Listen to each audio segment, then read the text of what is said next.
Yo, it's Brian here. Today, talking about the San Francisco 49ers. In this one, making my last video for 2020. 2021 is around the corner. This is New Year's Eve. In a couple hours, it will be a brand new year. Hopefully, it'll be a better one than it was in 2020.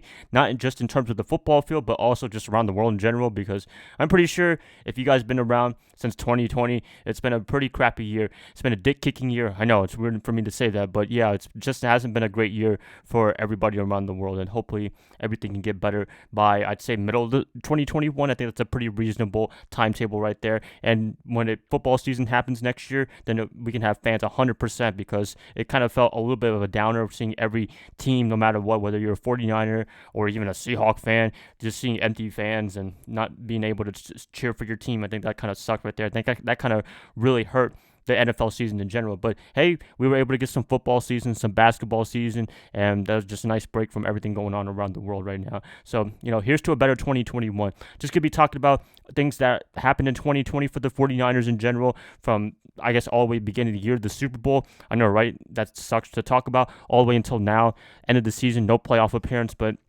looking forward to 2021 as well. Hope you guys are having a great New Year's Eve. Nothing too crazy for me. Not going to be partying like I used to. I'm just kidding. I don't party at all. But you know what? Got to have a little bit of drink, right? For New Year's Day. That's just me. Just a little bit, but I'm not a heavy drinker like people, whatever. Anyways, let's get this video started. But before I do, as always, please like and subscribe. That's going to definitely help me out a lot. Click that bell notification to get notified of future videos. Share the channel. Share this content with fellow Niner faithfuls. Got a new article out on my website, so if you guys want to check it out, link in the card section, link in the description below. Let's just get this started. 49ers, talking about 2020 in general, from the Super Bowl all the way till now. This might be a long video, so I hope you guys do bear with me, but just going to have a podcast style video just talking about this year in general. All right, so first up, let's talk about the Super Bowl. As you all know, the 49ers, they were up by 10 points by 6 minutes left against Patrick Mahomes and company. They were having actually a good game for the most part. They picked off Patrick Mahomes twice. I think one by Fred Warner, one by Tarvarius Moore. And after that, they kind of choked. And yeah, that's all I can pretty much say. Not as bad as Kyle Shanahan's Atlanta Falcons when they gave up 28-3, but still 10-point difference. That kind of sucks right there. And we ended up losing the game, I think 31-21.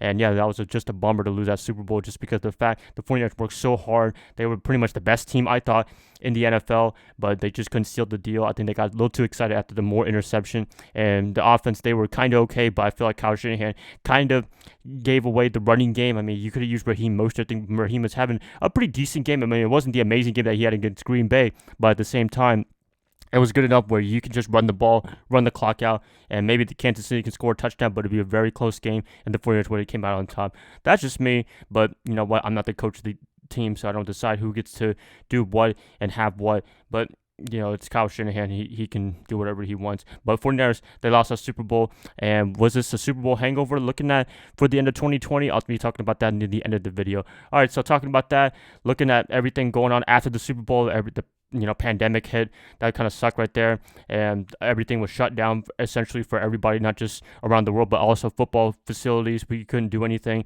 especially the draft. We had to do everything virtually from everyone's account, and the NFL virtual draft, I thought that was actually a pretty cool idea. I kind of hope they do that more often now instead of the regular New York in-person live draft, because it looked more entertaining virtually. I'm pretty sure the players were much more excited coming out, to get drafted at their homes with their families. I thought that was pretty cool right there. I don't think they should be in the bright spotlight of New York or wherever the next draft is going to be, because, I don't know, it just really feels too much of an extravagant event, and it's just really just a draft just to see where players are going in the first all the way to the 7th round. I don't think it's really that exciting, to be honest with you. But hey, the NFL is a nice marketing machine, and I get excited for the draft because of it. But I do like the virtual draft from the 2020 draft this year. I was a big fan of it personally. Free agency for the 49ers, did they get anybody crazy? I don't think so. I mean, we had a lot of departures, I would say. I mean, Emmanuel Sanders went to the New Orleans Saints. DeForest Buckner went to the Indianapolis Colts. They traded him for a first-round pick, so essentially we swapped with Buckner to Javon Kinlaw, because they got him essentially with the 13th, 14th overall pick. And so far, I think he's done a great job for the 49ers for, the limited time he had practicing all year long, because there was just nothing you could do in terms of in-person practice. It was just very weird because everything was shut down, including NFL facilities. And then we had another first-round pick, Brandon Ayook. I thought he did a great job for us in San Francisco this year. He had a little issues with injuries and also being testing positive or whatever it was against Green Bay, and he's going to be out for this game against Seattle. So overall, I'd say those two guys, they did a pretty good job in their 2020 campaign considering all things going on around this world. But I expect them to have a much better campaign in 2021, especially Ayook. I think he's really high. Everybody is a big fan of his. I'm personally a big fan of his, and I think he's going to do great special things for the 49ers along with Deebo Samuel when they both get healthy for 2021. And speaking of that, the injuries, oh my gosh, that was the worst thing for the 49ers in 2020 this year. This is where the 49ers get Super Bowl hungover. I'd say a little bit, but not to the point where they were just flabbergasted. They were just outright shocked or devastated or anything like that. I mean, they had some credible wins, I would say. They beat the Rams twice. They're a playoff team. I guess they're a playoff team. The Patriots, I don't know if you want to consider that a credible win, but it's against Bill Belichick. They beat the Arizona Cardinals last week. That's a credible win just because Arizona was fighting for a playoff spot, and they really needed to win that game to up their playoff chances. Now they need a little bit of help from Chicago losing and them winning against LA in order to make the playoffs. So we kind of played spoiled just a little bit, but it was more of a setback than anything else. And then we got to play Seattle, see if we can spoil them in terms of getting the number one seed, making it a nice last impression. But injuries, I mean, the list goes on and on everybody that's gotten hurt, that's on IR for the short-term IR or the long-term IR, like being out for the rest of the year. I can name some players right now instantly: Jimmy Garoppolo, Raheem Mostert, George Kittle, Deebo Samuel, Brandon Ayook, Trent Williams, who else? Ben Garland, Weston Richburg. He didn't even play at all this year, which was unfortunate. I mean, that's just a couple of players on offense. Defensively, not just as bad as well. Nick Bosa, that was the most prominent guy on our defense. He was out week 2 against the New York Jets when he tore his ACL. Also, Solomon Thomas. I mean, we lost pretty much the two players right back to back in the similar plays, which was very unfortunate. I mean, that's just some bad luck right there. That just some bad voodoo for the 49ers from that point forward, and the injuries never stopped. Who else got hurt? Richard Sherman got hurt. D4 never played really. I mean, he played week 1, but other than that, he was out for the whole year. He might be thinking about retiring, I would say. Who else has been out? I don't know. I mean, the list would just go on. Defensive backs have been completely beat up, along with Sherman. Witherspoon was out for a while. Emmanuel Mosley is out right now. K'Wan Williams missed some time. Jimmy Ward's missing time. Jaquaski Tart is out for the rest of the season. I mean, that's like 10-plus players on your Super Bowl team that is just out for the rest of the year or been out for a long time during this campaign. So it's been a really, really torturous time for the 49ers. Kyle Shanahan, I've given him a lot of credit for going through the waves and not complaining about injuries or anything like that publicly. I'm pretty sure maybe privately, but publicly he's been really get this team focused and playing their biggest effort. And the big credit, I would say, is definitely Robert Saleh, future head coach in this league. He's done a really good job for our defense, considering the fact that, everybody was out, like Bosa and Sherman and all those veteran guys. He had to rely on a lot of younger players, a lot of, I guess you want to call, what do you call them? Travelers, not travelers, but journeymen like Kerry Hyder.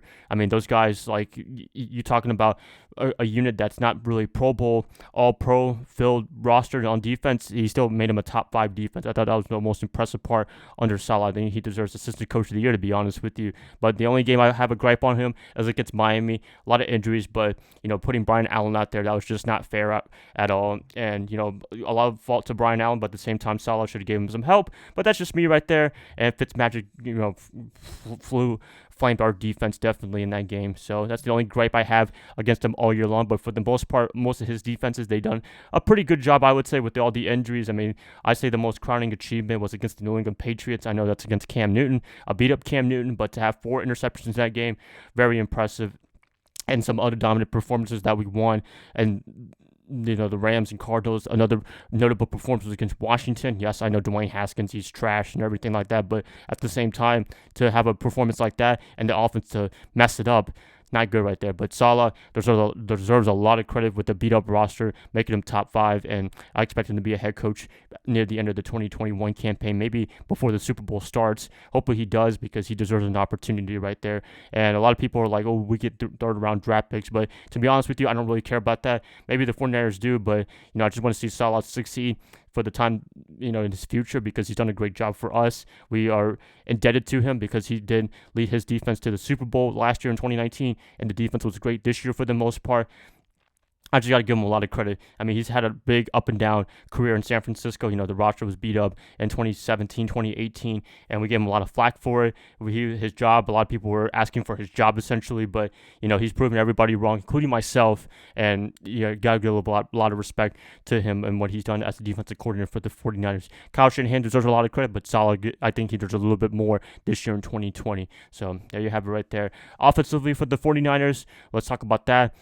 What to start? Injuries on the quarterback position. Jimmy Garoppolo, he just hasn't been healthy all year long. And yes, he can be turnover prone. I think we all know that. He can kind of miss plays. He can just do some bonker things. But at the same time, I still believe in him personally. I think he will be the starter with the 49ers in 2021. Hopefully he is, because I still want to give him a chance, but, it's up to Kyle Shanahan and John Lynch and seeing what they believe, who's going to be the future of the 49ers quarterback situation. Are they going to trade for a veteran quarterback like Matthew Stafford? Are they going to get a quarterback like Zach Wilson from BYU or something like that? That's even possible, anything like that. But, for the 49ers, they have a big quandary at the quarterback position, and this can really affect this team for the next 3 or 4 years if they get it right or get it wrong. So we'll see what they do then. But overall, outside the quarterback position, they're very talented. A lot of injuries as well. I mean, you look at the running back position, everybody was hurt. I just don't understand how the running backs get hurt, because, yes, they play a lot, but they don't play as much as a bell cow back. Like, you have Raheem Mostert, Tevin Coleman, Jeff Wilson Jr., JaMychal Hasty, Jarrett McKinnon. That's 5 running backs right there. And you can include Kyle Juszczyk as well. And yet everybody was hurt some way, shape, or form. I don't think anybody skated off this year with completely, playing all 16 games. I mean, Mostert's out right now for the rest of the year. Coleman was out for a bit. Jeff Wilson, I think, broke his ankle, broke his hand or something like that, and he was gone after the Patriots game, 4 to 6 weeks. Jarrett McKinnon, he's been in and out of the lineup. He's probably been the most healthiest guy on this roster in terms of the running back position. JaMychal Hasty, I think he was out for a little bit as well. I mean, that's just really ridiculous right there, and that's what I mean by looking at the conditioning program, because that should not happen to 5 running backs. We should be having and able to have a nice rotation, nice, people going in and out, being fresh bodies, but at the same time, they're all getting hurt, and I just thought that was really weird and unusual for a team like the 49ers that use a running back by committee to get everybody hurt. So that they really need to work on that, definitely in the offseason. The wide receiver position, I'd say they were okay, but they could have made some more plays, more injuries. I would say that's probably the biggest problem. But at the same time, I still feel a little skittish on the wide receiver position. I don't know about you guys, but there's just something weird about the wide receiver position. Even having Ayook and Deebo Samuel, I feel like something's missing. Maybe it's Deebo Samuel being out for a while. I mean, when he plays, when he's healthy, the offense completely changes, and every defense goes on Deebo. And just seeing him catch the ball, going to the backfield, I think that's really the potent part of him. He opens the play up for everybody, including the quarterback, the running backs, and his speed, his physicality. I thought is just awesome right there. I just hope he can stay healthy for 2021, because he is the big difference maker between having a great offense and just a pretty average offense, in my opinion. I mean, George Kittle is very important, but Deebo makes everything go, and hopefully he can come back in 2021 playing all 16 games, because he is a very dynamic player, and hopefully he gets a Pro Bowl nod this year, or next year, I should say, for the 49ers. But yeah, I mean, look at all three phases of football, offense, defense, coaching, special teams has been pretty good for the most part, minus the Robbie Gould kicks against Arizona last week. But for the most part, I think that he's done a really good job for the 49ers all year long.